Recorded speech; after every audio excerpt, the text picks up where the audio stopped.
Hello students, कैसे हैं आप सभी लोग। मैं हूं Pooja Singh and welcome back to my channel accounting master class. And इस समय हम डिस्कस कर रहे हैं सब्जेक्ट ऑर्गेनाइजेशनल बिहेवियर। काफी इंपॉर्टेंट सब्जेक्ट है ये। तो ये सब्जेक्ट हम इस समय डिस्कस कर रहे हैं एंड इस सीरीज में आज मेरा 17th लेक्चर वीडियो है।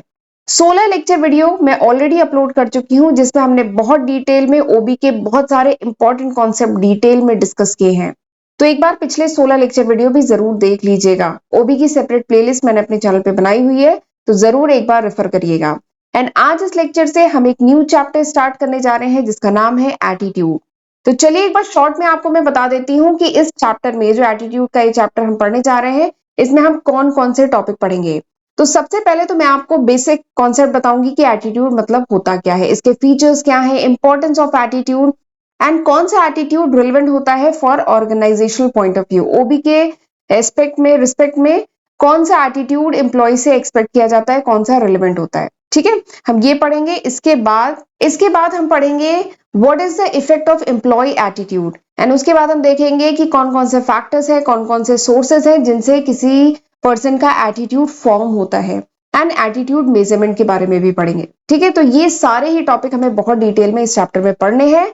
और एक बात और है कि प्लीज हमें मोटिवेट करने के लिए वीडियो को लाइक जरूर किया करिए, कमेंट किया करिए एंड अपने फ्रेंड्स के साथ भी शेयर जरूर कर लिया करिए। इससे हमें बहुत मोटिवेशन मिलता है। ये एक एक वीडियो बनाने में बहुत मेहनत लगती है, बहुत एफर्ट लगता है, तो हमें भी आप मोटिवेट करते रहा करिए। राइट, चलिए आगे बढ़ते हैं और आज का लेक्चर हम स्टार्ट करते हैं।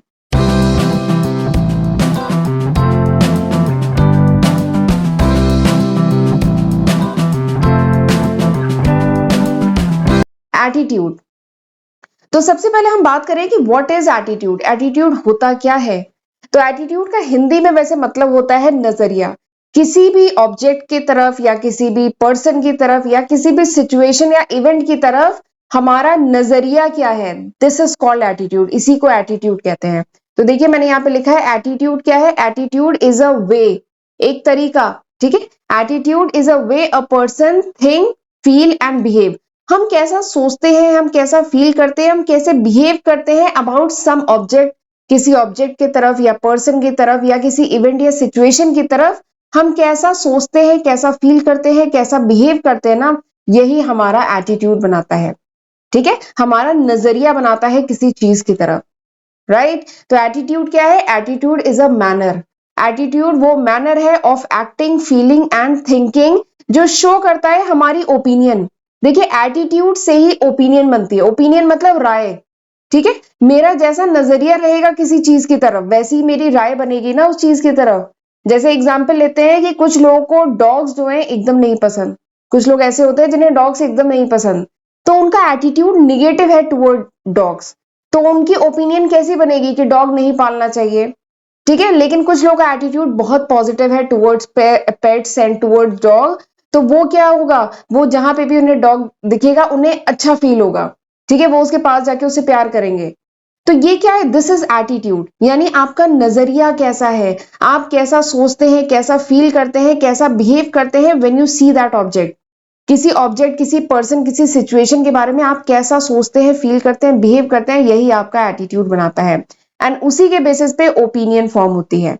एंड एटीट्यूड जो होता है ना, ये पॉजिटिव हो सकता है, निगेटिव हो सकता है। देखिए किसी भी चीज की तरफ हमारी फीलिंग क्या होती है, या तो पॉजिटिव होगी या निगेटिव होगी। ऐसे ही होता है ना, हमें कोई चीज अच्छी लगती है, बुरी लगती है। ठीक, तो attitude express an individual positive and negative feeling. ये हमारी पॉजिटिव या निगेटिव फीलिंग दर्शाता है एटीट्यूड। ठीक, फिर कुछ रिसर्चर्स थे, इन्होंने एटीट्यूड की डेफिनेशन दी है। ठीक है, एटीट्यूड के बारे में बेसिक तो मैंने आपको ये बता दिया है। फिर देख लेते हैं कुछ एक्सपर्ट्स, कुछ रिसर्चर ने जो डेफिनेशन दी है एटीट्यूड की। जैसे स्कॉटलैंड एंड कार्ड्स, इन्होंने डेफिनेशन दी है एटीट्यूड की कि एटीट्यूड क्या है। इट इज अ टेंडेंसी, ये एक टेंडेंसी है टू इवेलुएट एन ऑब्जेक्ट और symbol of that object in a certain way. यानी किसी वस्तु, किसी ऑब्जेक्ट को या सिंबल ऑफ ऑब्जेक्ट को हम किस तरीके से इवेलुएट करते हैं, दिस इज आवर एटीट्यूड। ये हमारा नजरिया है।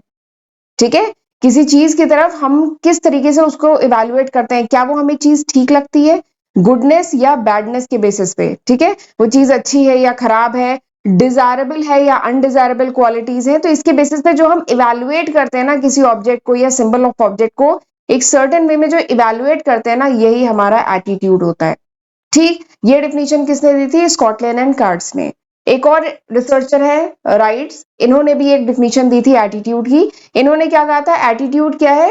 Attitude is the persistent tendency to feel and behave, यानी ये एक टेंडेंसी है। एटीट्यूड क्या है? ये किसी इंडिविजुअल की एक परसिस्टेंट मतलब कॉन्टिन्यूअस एक टेंडेंसी है कि हम फील या बिहेव करते हैं या तो फेवरेबल या अनफेवरेबल टूवर्ड्स अदर ऑब्जेक्ट, किसी पर्सन, किसी आइडिया, किसी इवेंट, किसी सिचुएशन के बाद हमारा ये जो फेवरेबल या अनफेवरेबल ये जो नजरिया है ना, दिस इज कॉल्ड एटीट्यूड। जैसे इस समय बारिश का मौसम चल रहा है, बहुत बारिश हो रही है, बट कुछ लोग इस बारिश से बहुत ज्यादा परेशान हो रहे हैं, तो उनका नजरिया क्या है? They have negative attitude toward this rainy season, या इतना जो पानी भर जा रहा है, इतनी बारिश हो रही है, कुछ लोग का निगेटिव एटीट्यूड है। लेकिन कुछ लोग इसी को पॉजिटिव वे में ले रहे हैं कि गर्मी कम हुई है और इतना अच्छा मौसम हो गया है। तो दिस इज कॉल्ड एटीट्यूड, इसी को एटीट्यूड कहते हैं। ठीक है, जैसे एग्जाम्पल, ये मैंने डॉग वाला एग्जाम्पल आपको बताया था।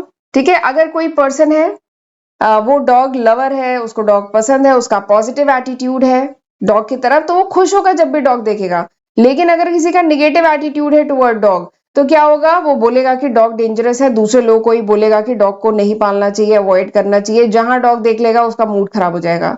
तो उसका क्या है? निगेटिव एटीट्यूड है टुवर्ड्स डॉग। तो वही है, एटीट्यूड या तो पॉजिटिव होता है या निगेटिव होता है, या तो फेवर में होता है या अनफेवरेबल होता है। तो दिस इज एटीट्यूड, यही एटीट्यूड होता है। समझ में आ गया? एटीट्यूड क्या है? कि हम कैसा सोचते हैं, कैसा फील करते हैं, बिहेव करते हैं अबाउट अदर पर्सन, किसी पर्सन के बारे में, ऑब्जेक्ट के बारे में, सिचुएशन के बारे में, वही हमारा एटीट्यूड बनाता है। राइट, चलिए अब देखते हैं एटीट्यूड के फीचर्स क्या हैं। तो सबसे पहला जो फीचर है एटीट्यूड का, वो क्या है? कि attitudes are acquired through learning over a period of time. यानी एटीट्यूड जो होता है, लर्न किया जाता है। ठीक है, देखिए कोई बच्चा, छोटा बच्चा एटीट्यूड लेके नहीं पैदा होता है। उसका किसी ऑब्जेक्ट, पर्सन या सिचुएशन की तरफ जो भी नजरिया है, पॉजिटिव या निगेटिव, वो लेके नहीं पैदा होता है। हम इस लाइफ में राइट फ्रॉम द चाइल्डहुड, अपने बचपन से ही और थ्रू आउट द लाइफ होते हैं। ठीक है, कहां कहां से एटीट्यूड फॉर्म, कौन कौन से सोर्सेस होते हैं जिनसे हमारा एटीट्यूड फॉर्म होता है, ये अभी मैं आगे डिस्कस करूंगी। बट फिलहाल अभी मैं आपको बता दूं कि जो एटीट्यूड है ना, it is acquired through learning. हम सीखते हैं, जैसा हमारा एक्सपीरियंस रहता है उन ऑब्जेक्ट, उन सिचुएशन, उस पर्सन के साथ, वैसा हमारा एटीट्यूड फॉर्म होता है। ठीक है, एंड ये जो प्रोसेस है लर्निंग का, एटीट्यूड फॉर्म होने का, ये जो प्रोसेस है, it starts right from the childhood. वो बचपन से ही शुरू होता है एंड कंटिन्यू रहता है through out the life of the person. ठीक, तो ये हो गया पहला फीचर एटीट्यूड का। दूसरा फीचर क्या है? कि attitude effect the behaviour of person. तो सही बात है, अगर मेरा नेगेटिव एटीट्यूड है टुवर्ड्स डॉग या पॉजिटिव एटीट्यूड है टुवर्ड डॉग, तो ये मेरे बिहेवियर को इम्पैक्ट डालेगा ना। अगर मेरा पॉजिटिव एटीट्यूड है टुवर्ड पेट्स, टुवर्ड्स डॉग, तो मैं जहां पे भी पेट्स देखूंगी मेरा बिहेवियर चेंज हो जाएगा ना। मैं जहां पे भी पेट देखूंगी मैं उसके पास जाऊंगी, उसको प्यार करूंगी, उससे बातें करूंगी। ठीक है, तो वो क्या है? हमारे बिहेवियर को इम्पैक्ट डालेगा। तो attitude effects the behaviour of a person by putting him ready to respond favorable या unfavorable to thing in his environment। यानी हम एटीट्यूड के ही बेसिस पे फेवरेबल या अनफेवरेबल वे में रिस्पॉन्ड करते हैं। हमारा बिहेवियर इंपैक्ट होता है एटीट्यूड से। ठीक है, तो ये सेकंड फीचर हुआ। तीसरा फीचर क्या है? तीसरा फीचर है कि ये जो एटीट्यूड है ना, it constitute a psychological phenomenon. ये एक साइकोलॉजिकल फिनोमेनन है। एटीट्यूड दिखता है क्या? आप देख सकते हैं क्या किसी का एटीट्यूड? नहीं, हम एटीट्यूड को नहीं देख सकते, बट एटीट्यूड बिहेवियर को इंपैक्ट डालता है, तो हम पर्सन के बिहेवियर को समझ सकते हैं। ठीक है, तो वही तीसरा फीचर है कि attitudes are invisible. Attitude invisible है as they constitute psychological phenomenon, क्योंकि ये इसमें साइकोलॉजिकल फिनोमेनन होते हैं which can not be observe directly. Attitude को डायरेक्टली ऑब्जर्व नहीं कर सकते हैं, बट क्योंकि एटीट्यूड किस पे इंपैक्ट डालता है? बिहेवियर पे। बिहेवियर हमारा इफेक्ट होता है ना एटीट्यूड से, तो हम बिहेवियर के बेसिस पे एटीट्यूड बता सकते हैं कि उस पर्सन का क्या एटीट्यूड है टुवर्ड्स डॉग, पॉजिटिव या नेगेटिव है। ठीक है, टुवर्ड पेट्स क्या है, ये हम उसके बिहेवियर के बेसिस पे कह सकते हैं, लेकिन एटीट्यूड एज सच इनविजिबल होता है। ठीक, ये हो गया तीसरा फीचर। चौथा फीचर क्या है? Attitude are pervasive. यानी attitudes are pervasive and every individual have some kind of attitude towards the object in his environment. यानी ऑब्जेक्ट, ये जो एटीट्यूड है ये परवेसिव है, यानी जितने भी ऑब्जेक्ट हैं एनवायरमेंट में, जितने भी ऑब्जेक्ट हैं, जो भी सिचुएशंस हैं, हर इंडिविजुअल का उन ऑब्जेक्ट उन सिचुएशन को लेके कुछ ना कुछ एटीट्यूड होता है। ठीक है, जैसे गर्मी का मौसम आता है तो कुछ लोगों का पॉजिटिव एटीट्यूड होता है, कुछ लोगों का निगेटिव होता है। बारिश का मौसम आएगा तो नहीं, हर सिचुएशन को लेके कुछ लोग त्योहारों पे बहुत ज्यादा खुश होते हैं, कुछ लोगों के लिए ये निगेटिवली देखते हैं कि अगर दिवाली आ रही है तो अब शोर होगा, पोल्यूशन होगा, तो वो निगेटिव वे में देख रहे हैं। बट कुछ लोग उसे पॉजिटिव वे में देखते हैं। ऐसी होली आ रही है, कुछ लोग वाटर वेस्ट हो रहा है और दुनिया भर के निगेटिव एटीट्यूड है। तो ये बताना चाह रही हूं कि हर चीज को लेके, हर चीज, किसी ऑब्जेक्ट, किसी सिचुएशन, किसी पर्सन को लेके कुछ ना कुछ एटीट्यूड इंडिविजुअल का होता ही है। ठीक है, तो इसीलिए कहा गया है एटीट्यूड इज परवेसिव। राइट, तो ये हो गए 4 फीचर एटीट्यूड का। पहला क्या है? एटीट्यूड एक्वायर्ड थ्रू लर्निंग, यानी लर्निंग के थ्रू एटीट्यूड किसी पर्सन का बनता है। एंड एटीट्यूड हमारे बिहेवियर को इंपैक्ट डालता है। एटीट्यूड एज सच इनविजिबल होता है, लेकिन एटीट्यूड का इंपैक्ट किस पे पड़ता है? बिहेवियर पे पड़ता है। तो बिहेवियर के बेसिस पे एटीट्यूड जाना जा सकता है, लेकिन as such attitude is invisible and it is pervasive. ठीक, तो ये हो गए 4 फीचर्स एटीट्यूड के। चलिए आगे बढ़ते हैं। अब एक बात और है कि कुछ लोगों को कंफ्यूजन है कि attitude and opinion both are same thing. तो ये सेम है कि डिफरेंट है? देखिए, एटीट्यूड का मतलब होता है नजरिया, ओपिनियन मतलब होता है राय। हम किसी से ओपिनियन लेते हैं ना, राय लेते हैं, तो दिस इज ओपिनियन। अब एक बात है, ओपिनियन मतलब राय। सपोज करिए मुझे कोई पेट पालना है, ठीक है, मैं यहाँ पे सारे एग्जांपल इसी के दे रही हूँ। कोई मुझे सपोज करिए कोई पेट पालना है, तो अगर मैं किसी से ओपिनियन ले रही हूँ, राय ले रही हूँ, तो वो पर्सन मुझे जो राय देगा वो किस बेसिस पे देगा? उसका जो एटीट्यूड है उसके बेसिस पे मुझे वो राय देगा। अगर उस पर्सन का पॉजिटिव एटीट्यूड है टुवर्ड्स पेट्स, पेट्स की तरफ उसका पॉजिटिव एटीट्यूड है, तो वो मुझे राय क्या देगा कि हाँ तुम भी पाल लो, बहुत अच्छा होता है, बहुत लवेबल होते हैं पेट्स, बहुत प्यारे होते हैं, बहुत केयरिंग होते हैं। ठीक है, तो वो मुझे पॉजिटिव एटीट्यूड है तो वो मुझे राय ऐसी देगा। लेकिन अगर किसी पर्सन का निगेटिव एटीट्यूड है तो वो पर्सन मुझे क्या राय देगा कि नहीं, पेट्स और आपकी रिस्पॉन्सिबिलिटी बढ़ जाएगी, बहुत गंदा करते हैं, बहुत केयर मांगते हैं, ये ओपिनियन देगा। तो इसलिए ये कहना चाह रही हूँ कि attitude and opinion both are different thing. दोनों में थोड़ा सा अंतर है। क्या अंतर है? देखिए, ओपिनियन क्या होती है? Opinion is the expression of one's judgement of a particular set of fact. किसी का जजमेंट, उसी का जो एक्सप्रेशन होता है, दैट इज ओपिनियन। ओपिनियन मतलब राय। एंड ओपिनियन बनती है on the basis of attitude. देखिए लिखा है ओपिनियन जो है, this is the expression of attitude, यानी उस पर्सन का जो एटीट्यूड होगा, जो नजरिया होगा, उसी का एक्सप्रेशन होता है ओपिनियन। उसी के बेसिस पे उसकी राय बनती है, ओपिनियन बनती है। एंड एटीट्यूड क्या है? कोई पर्सन किसी ऑब्जेक्ट के बारे में, चीज के बारे में, इवेंट के बारे में, सिचुएशन के बारे में क्या फील करता है, क्या बिहेव करता है, क्या थिंक करता है, दैट मेक्स हिज एटीट्यूड। ठीक, तो काफी कुछ एटीट्यूड के बारे में डिस्कस हो गया है, आगे बढ़ते हैं। बट आगे बढ़ने से पहले ना मैं बताना चाहती हूँ, ये वो लिस्ट ऑफ सब्जेक्ट है जो मैं आज की तारीख यानी जुलाई 2024 तक अपने first channel and second channel पे अपलोड कर चुकी हूँ। ये मेरा फर्स्ट चैनल है अकाउंटिंग मास्टर क्लास के नाम से, ये है मेरा सेकंड चैनल पूजा सिंह के नाम से। तो एक बार जरूर मेरे चैनल पे जाके देख लीजिएगा। ये सारे सब्जेक्ट जो आपको स्क्रीन पे दिख रहे हैं, ये सब मैं कवर कर चुकी हूँ। इसमें SAPM भी ऐड हो चुका है, तो ये सारे ही सब्जेक्ट कवर कर चुकी हूँ। तो जरूर इसका फायदा उठाइएगा, इसकी हेल्प से पढ़िएगा। कुछ सब्जेक्ट फर्स्ट चैनल पे है, कुछ सब्जेक्ट सेकंड चैनल पे है। और एक बात और है, ये अभी तक है, जुलाई 2024 तक। अगर ये वीडियो आप कुछ महीने बाद, कुछ साल बाद देख रहे हैं, तो मैं इसमें काफी न्यू सब्जेक्ट ऐड कर चुकी होंगी। जैसे इसमें मैंने अभी ओबी ऐड नहीं किया है, क्यों? क्योंकि अभी मैंने ओबी फिनिश नहीं किया है।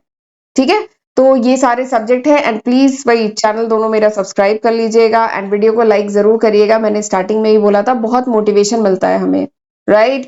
एंड कमेंट में अगर हो पाए तो बताइएगा कि आप किस यूनिवर्सिटी के हैं। ये मेरे लिए जानना जरूरी है कि आप किस स्टेट के हैं, किस यूनिवर्सिटी के हैं, क्योंकि आगे के जो लेक्चर्स हैं मैं थोड़ा सा फिर यूनिवर्सिटीज के अकॉर्डिंग, कि आपका सिलेबस क्या है, कौन कौन से कोर्सेज हैं, उसके अकॉर्डिंग आगे के लेक्चर प्लान कर पाऊंगी, राइट।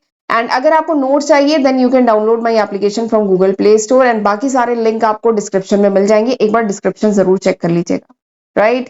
चलिए आगे बढ़ते हैं। अब हम बात करते हैं attitude which is relevant for organisational behaviour, यानी ऑर्गेनाइजेशन के पॉइंट ऑफ व्यू से कौन कौन से एटीट्यूड हैं जो रिलेवेंट हैं, जो इंपॉर्टेंट हैं। तो बेसिकली कह सकते हैं कि जॉब रिलेटेड एटीट्यूड की अब हम बात करने जा रहे हैं, राइट। देखिए एम्प्लॉय, वैसे तो बहुत सारे एटीट्यूड इंपॉर्टेंट हैं for a behaviour of employ in the organisation. Employ किस तरीके से बिहेव करता है किसी ऑर्गेनाइजेशन में, उसके लिए बहुत सारे कुछ इंपॉर्टेंट एटीट्यूड हैं जो इंपॉर्टेंट हैं। लेकिन यहाँ पे जो एम्प्लॉय का जो एटीट्यूड है टुवर्ड्स दीज थ्री एरियाज, इनको एरियाज कहिए चाहे एस्पेक्ट कहिए, इन थ्री एस्पेक्ट के रिगार्डिंग किसी एम्प्लॉय का क्या नजरिया है, क्या एटीट्यूड है, दिस इज वेरी इंपॉर्टेंट। किसी भी ऑर्गेनाइजेशन के लिए बहुत जरूरी है कि वो फाइंड आउट करे कि किसी भी एम्प्लॉय का क्या एटीट्यूड है, क्या नजरिया है टुवर्ड दीज थ्री एरियाज, यानी ये जो तीन एरियाज है या कह लीजिए ये जो थ्री एस्पेक्ट है, इसकी तरफ ऑर्गेनाइजेशन का जो एम्प्लॉय है उसका क्या एटीट्यूड है, ये जानना बहुत जरूरी है। और ये तीन एरियाज क्या है? पहला है जॉब सेटिस्फैक्शन, दूसरा है जॉब इन्वॉल्वमेंट, तीसरा है ऑर्गेनाइजेशनल कमिटमेंट। तो ये तीन एरियाज बहुत इंपॉर्टेंट है। ठीक है, चलिए आगे बढ़ते हैं। अब मैं आपको बताती हूँ डिटेल में अबाउट दीज थ्री एरियाज और उससे क्या पता चलता है।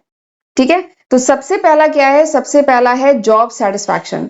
तो नाम से ही समझ में आ रहा होगा, जॉब सेटिस्फैक्शन यानी जो एम्प्लॉय है वो अपनी जॉब में कितना ज्यादा सेटिस्फाई है।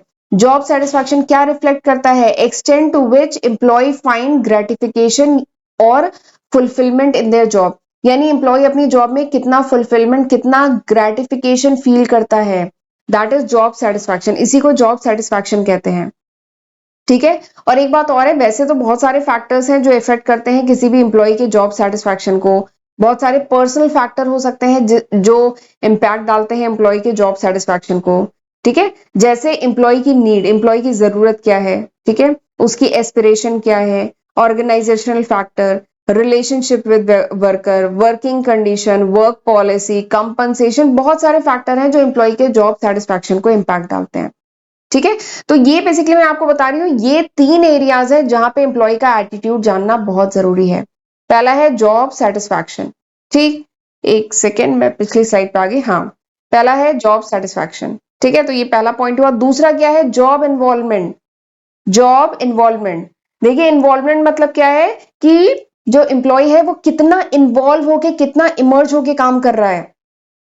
तो जॉब इन्वॉल्वमेंट बेसिकली क्या है? Degree to which employ immerse themselves in their job, यानी एम्प्लॉय कितना ज्यादा कह लीजिए काम में कितना डूब करके, कितना इमर्ज होके वो काम कर रहा है अपनी नौकरी में, कितना टाइम, कितनी एनर्जी लगा रहा है अपने काम में, क्या जो उसका काम है, जो उसकी जॉब है, क्या उसकी लाइफ का एक इंपॉर्टेंट पार्ट है भी कि नहीं है। ठीक है, तो ये दूसरा इंपॉर्टेंट एस्पेक्ट है जो बहुत इंपॉर्टेंट है किसी भी एम्प्लॉय को। अगर आपको उस एम्प्लॉय का एटीट्यूड जानना है तो ये दूसरा एरिया है जो बहुत इंपॉर्टेंट है, जिस एरिया पे मतलब एम्प्लॉय को समझा जा सकता है कि उसका एटीट्यूड क्या है। ठीक है, जॉब इन्वॉल्वमेंट, क्योंकि ये जो जॉब इन्वॉल्वमेंट है ना, अल्टीमेटली एम्प्लॉय की परफॉर्मेंस को, एम्प्लॉय का जो डिसीजन मेकिंग है, एम्प्लॉय का जो वर्क एथिक्स है, एम्प्लॉय की जो परफॉर्मेंस है, इन सब पे ये जॉब इन्वॉल्वमेंट का बहुत इंपॉर्टेंट इम्पैक्ट पड़ेगा। इसलिए ये दूसरा एरिया है जो बहुत इंपॉर्टेंट है। अब तीसरा एरिया क्या है? जॉब रिलेटेड एटीट्यूड का ये तीसरा एरिया कौन सा है? तीसरा एरिया या तीसरा एस्पेक्ट कौन सा है? Organisational commitment. ऑर्गेनाइजेशनल कमिटमेंट यानी एम्प्लॉय जिस ऑर्गेनाइजेशन में जो काम कर रहा है वो उसके तरफ कितना कमिटेड है। कमिटेड मतलब कितना लॉयल है। तो बेसिकली जॉब कमिटमेंट मतलब employ loyalty toward the organisation, organisation की तरफ एम्प्लॉय कितना ईमानदार है। बेसिकली ये बताता है degree to which employ identifies with the organisation, यानी कितना जो एम्प्लॉय है वो अपने आप को कितना उस ऑर्गेनाइजेशन से जुड़ा हुआ महसूस करता है।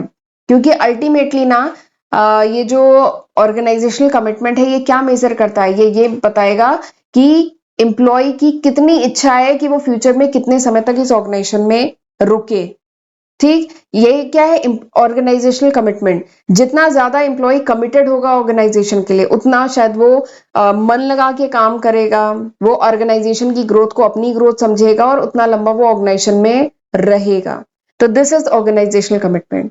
ठीक, तो ये तीन इंपॉर्टेंट कह लीजिए एरियाज हैं, जॉब रिलेटेड एटीट्यूड के तीन इंपॉर्टेंट एरियाज हैं। और ये तीन इंपॉर्टेंट कह लीजिए एरियाज हैं जहां पे एम्प्लॉय एटीट्यूड जानना बहुत जरूरी है किसी भी ऑर्गेनाइजेशन के लिए। ठीक है, तो कौन कौन से ये एरियाज है? Job satisfaction, job involvement and organisational commitment. Right. चलिए आगे बढ़ते हैं। अब हम बात करते हैं effect of employ attitude. Employ का जो एटीट्यूड है इसका क्या इम्पैक्ट पड़ता है।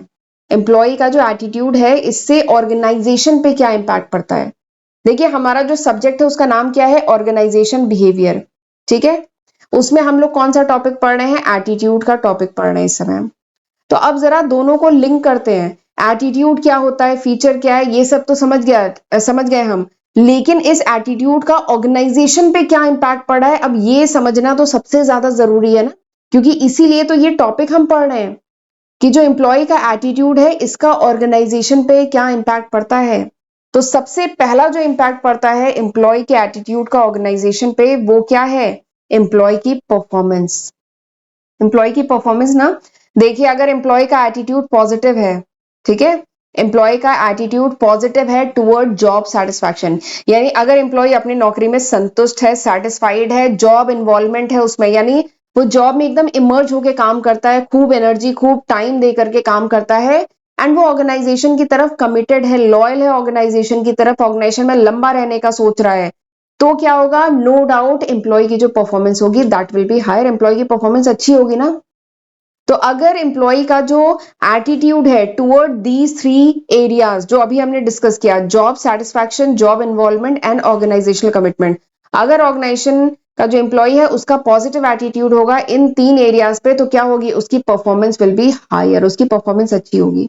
ठीक है, तो ये सबसे पहला इंपैक्ट है, पहला इफेक्ट है एम्प्लॉय के एटीट्यूड का। दूसरा इफेक्ट क्या है, एम्प्लॉय टर्नओवर। पहले बात तो टर्नओवर क्या होता है, टर्नओवर मतलब होता है rate of change in the working personal of an organisation during a specified period, यानी किसी पर्टिकुलर ड्यूरेशन में कितने एम्प्लॉय जाते हैं कितने आते हैं, इसी को कहा जाता है, इसी का जो रेट ऑफ चेंज है ना उसी को कहा जाता है टर्नओवर। किसी पर्टिकुलर ड्यूरेशन में कितने एम्प्लॉय ऑर्गेनाइजेशन से गए कितने आए, दैट इज टर्नओवर। तो अब एक बात बताऊं, अगर किसी एम्प्लॉय का पॉजिटिव एटीट्यूड है, ठीक है, एम्प्लॉय का अगर पॉजिटिव एटीट्यूड है टुवर्ड, अगेन वही तीन areas, job satisfaction, job involvement and organisational commitment की तरफ अगर एम्प्लॉय का पॉजिटिव एटीट्यूड है, तो क्या होगा, लोअर टर्नओवर रेट होगा ना। एम्प्लॉय अगर सेटिस्फाइड है, एम्प्लॉय अगर जॉब में खूब इन्वॉल्व होकर काम कर रहा है, वो ऑर्गेनाइजेशन की तरफ कमिटेड है, लॉयल है, तो क्या होगा, वो ऑर्गेनाइजेशन से जाने का भी तो नहीं सोचेगा, तो उस ऑर्गेनाइजेशन का लोअर टर्नओवर रेट होगा। बट अगर एम्प्लॉय का निगेटिव एटीट्यूड है, वो जॉब से सेटिस्फाइड ही नहीं है, उसको चाहे जितना अप्रेजल दे दिया जाए या जितना उसको डेजिग्नेशन दे दिया जाए, वो सेटिस्फाइड ही नहीं है, निगेटिव एटीट्यूड है, तो वो एम्प्लॉय क्या होगा, वो ऑर्गेनाइजेशन से मूव करेगा, एम्प्लॉय का टर्नओवर बढ़ेगा। ठीक है, तो this is the second point. Third point क्या है, third effect of employ attitude, वो किस पे इफेक्ट आता है, एब्सेंस पे एंड टार्डीनेस।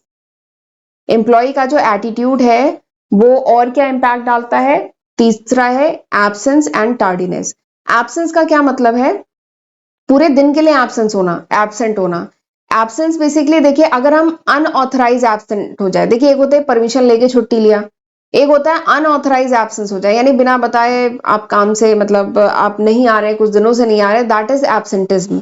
एंड टार्डीनेस मतलब क्या होता है, टार्डीनेस मतलब थोड़े ड्यूरेशन के लिए आप गायब हो गए, शॉर्ट पीरियड के लिए एब्सेंट हो गए, कुछ मिनट के लिए आपको किसी मशीन पे ड्यूटी लगी थी, उस मशीन से कुछ प्रोडक्शन का काम चल रहा था, वहां रहना था, ठीक है, वहां से गायब है आप, कुछ मिनटों के लिए गायब है, कुछ घंटों के लिए गायब है, 8 घंटे की नौकरी है उसमें कुछ घंटे आप गायब है, दैट इज कॉल्ड टार्डीनेस, इसी को टार्डीनेस कहते हैं। तो अगर किसी पर्सन का निगेटिव एटीट्यूड होगा toward it's work, towards it's employer या ऑर्गेनाइजेशन की तरफ निगेटिव एटीट्यूड होगा, ठीक है, तो वो क्या होगा, वो अपनी जॉब से सेटिस्फाई नहीं होगा, जॉब इन्वॉल्वमेंट नहीं होगा एंड ऑर्गेनाइजेशनल कमिटमेंट नहीं होगा। तो अगर निगेटिव एटीट्यूड है तो उस एम्प्लॉय का क्या होगा, हायर लेवल ऑफ एब्सेंस होगा एंड टार्डीनेस होगा। ठीक है, वो एब्सेंट बहुत ज्यादा होगा, आए दिन छुट्टी लेगा, और काम पे अगर आ गया तो काम पे भी गायब रहेगा, उस मशीन से गायब रहेगा। तो ये तीसरा इंपैक्ट है। चौथा इंपैक्ट क्या है, वॉयलेंस। चौथा इंपैक्ट क्या है, वॉयलेंस। ये वॉयलेंस फिजिकल वॉयलेंस भी हो सकती है, वर्बल वॉयलेंस भी हो सकती है एट वर्क प्लेस। वॉयलेंस मतलब क्या है, लड़ाई झगड़ा, टीम में मिलके काम करना है, ठीक है, टीम में मिलके काम करना एक बात है, और फिर टीम में फिजिकल या वर्बल वे में लड़ाई झगड़ा करके काम करना, ये एक दूसरी चीज है। तो अगर कोई इंप्लॉय है जिसका high level of job satisfaction है, बहुत अच्छा, मतलब एक इंप्लॉय है जिसका पॉजिटिव एटीट्यूड है, वो जॉब में सेटिस्फाइड है, जॉब इन्वॉल्वमेंट है, ऑर्गेनाइजेशनल कमिटमेंट है, तो वो फ्रस्ट्रेटेड भी तो नहीं फील करेगा, वो सेटिस्फाइड फील करेगा, फ्रस्ट्रेटेड नहीं फील करेगा, तो वो इस टाइप के वॉयलेंस में भी नहीं उतरेगा। वॉयलेंस जनरली ऑर्गेनाइजेशन में कौन करता है? जिसका निगेटिव एटीट्यूड हो, जो एकदम अपनी जॉब से सेटिस्फाइड नहीं है, इन्वॉल्वमेंट नहीं है, ऑर्गेनाइजेशन की तरफ कोई कमिटमेंट नहीं है, तो वो इंसान क्या होगा? उसके पास समय ज्यादा रहेगा ना, वो फ्रस्ट्रेटेड रहेगा और फिर क्या करेगा? अननेसेसरी का वॉयलेंस ऑर्गेनाइजेशन में क्रिएट करेगा, ना खुद काम करेगा ना किसी को काम करने देगा। ठीक है, तो ये चौथा इंपॉर्टेंट फैक्टर है जो इफेक्ट करता है, मतलब ये चौथा इंपॉर्टेंट फैक्टर है जिस पे इम्पैक्ट पड़ता है एम्प्लॉय एटीट्यूड का। तो एम्प्लॉय का जो एटीट्यूड है ये 4 चीजों पे इम्पैक्ट डालता है, एम्प्लॉय की परफॉर्मेंस पे, एम्प्लॉय के टर्नओवर पे, एम्प्लॉय का जो एब्सेंस एंड टार्डीनेस है इस पे एम्प्लॉय के एटीट्यूड का इम्पैक्ट पड़ता है, एंड वॉयलेंस पे। ठीक है, तो ये 4 इंपॉर्टेंट एरियाज हैं जो एम्प्लॉय एटीट्यूड का इन 4 इंपॉर्टेंट पे पॉइंट पे इम्पैक्ट पड़ता है। राइट, चलिए आगे बढ़ते हैं। अब हमें पढ़ना है इंपॉर्टेंस ऑफ एटीट्यूड। लेकिन ये जो इंपॉर्टेंस है ना, ये अब मैं अगले लेक्चर में कराती हूँ। ये लेक्चर ऑलरेडी काफी लेंथी हो गया है, तो चलिए आज का लेक्चर मैं यहीं पे वाइंड अप करती हूँ। तब तक जितना पढ़ाया है उतना पढ़ के रखिएगा, अगले लेक्चर में ये एटीट्यूड का पूरा टॉपिक फिनिश हो जाएगा। इंपॉर्टेंस पढ़ना है हमें, एंड एटीट्यूड फॉर्मेशन के कौन कौन से सोर्सेज हैं वो पढ़ना है हमें, और एक और टॉपिक है। ठीक है, तो ये 3 टॉपिक और बच रहे हैं, फिर उसके बाद हमारे ये एटीट्यूड का पूरा चैप्टर फिनिश हो जाएगा। उसके बाद हम अगला चैप्टर स्टार्ट करेंगे, इमोशनल इंटेलिजेंस का। राइट, तो चलिए आज का लेक्चर मैं वाइंड अप करती हूँ, मिलते हैं अगले लेक्चर वीडियो में, तब तक अपना ध्यान रखिएगा। God bless you.